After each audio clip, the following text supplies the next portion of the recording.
গোমতী জেলার উদয়পুরে রাজস্বী কলাক্ষেত্রে প্রায় 100 কোটি টাকার বিভিন্ন উন্নয়নমূলক প্রকল্পের সূচনা, উদ্বোধন এবং ভিত্তিপ্রস্তর স্থাপন উপলক্ষে এক বর্ণাঢ্য অনুষ্ঠানের আয়োজন করা হয়। যথাযোগ্য মর্যাদায় অনুষ্ঠিত এই অনুষ্ঠানের শুভ উদ্বোধন করেন রাজ্যের মুখ্যমন্ত্রী ডাক্তার মানিক সাহা। প্রদীপ প্রজ্বলনের মাধ্যমে তিনি অনুষ্ঠানের সূচনা করেন।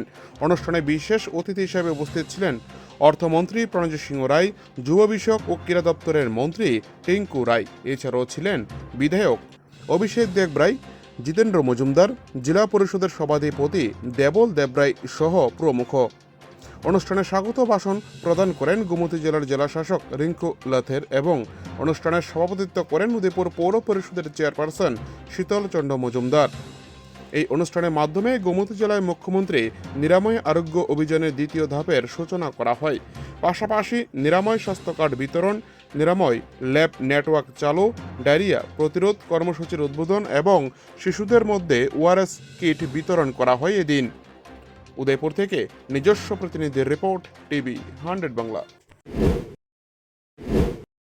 5টি প্রকল্পের উদ্বোধন এবং 6টি প্রকল্পের ভিত্তিপ্রস্তর, এবং এতে করে প্রায় কত টাকা খরচ করা হয়েছে?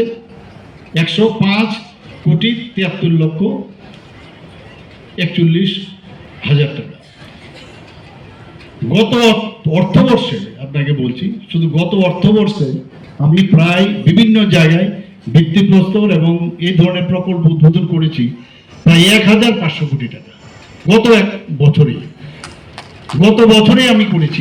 এই বছরে আপনারা শুনে খুশি হবেন যে এই বছরে আমি 121 কোটির উদ্বোধন ও শিলান্যাস করেছি। আর আজকে আপনাদের এখানে আবার যুক্ত হলো এই যে 100 কোটি টাকার উপরে। তো সব জায়গায় আমরা কিন্তু ইনফ্রাস্ট্রাকচার আমরা বলছি। মাননীয় প্রধানমন্ত্রী যে বারবার বলছেন যে ইনফ্রাস্ট্রাকচার যতক্ষণ ধরে ডেভেলপ না করা যাবে ততক্ষণ ধরে উন্নয়ন হবে। আমাদের বাজেট কত ছিল আগে?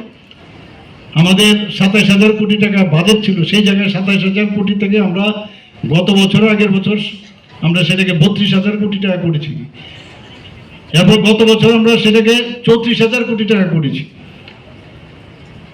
এত লাভ দিয়ে এত জাম্প করা এটা চারটিখানি কথা নয়। অর্থাৎ আমরা ঠিকভাবে কাজ করছি, ট্রান্সপারেন্সির মাধ্যমে আমাদের সরকার কাজ করছে। এতে